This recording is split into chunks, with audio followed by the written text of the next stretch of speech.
ഈ പഴത്തിന്റെ ചാറ് കുഞ്ഞിന് ഇലാമപ്പഴത്തിന്റെ ചാറ് കൊടുത്തില്ലെങ്കിൽ പിറക്കുന്ന കുട്ടികൾക്ക് ഉയിര് വെക്കില്ല. ഒരു കാലത്ത് ഇവിടെ ജനിച്ചു വീഴുന്ന ശിശുക്കൾക്ക് ആയുസ് ഒരു നാൾ മാത്രമായിരുന്നു. തലമുറകൾ സന്തതിയേറ്റു പോകുന്നതിൽ മനംനൊന്ത് ഞങ്ങൾ പാറകളുടെ ദേവതയെ പ്രാർത്ഥിച്ചു.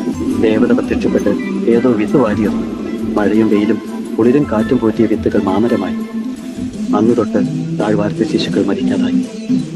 അത്ഭുതസിദ്ധിയുള്ള ഈ പഴമാണ് ഞങ്ങളുടെ ജീവന്റെ രഹസ്യം. ഒരിക്കൽ കഴിച്ചാൽ വീണ്ടും കഴിക്കാൻ കൊതി തോന്നും. പക്ഷേ വിത്ത് കഴിക്കരുത്, കൊടിയ വിഷമാണ്, മരണം നിശ്ചയം.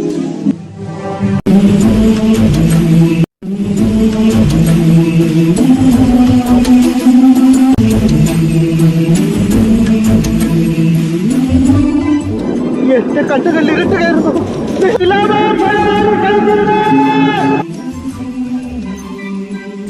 നിങ്ങളുടെ അന്ധതയുടെ കാരണം ഇലാമ പഴമാണ്.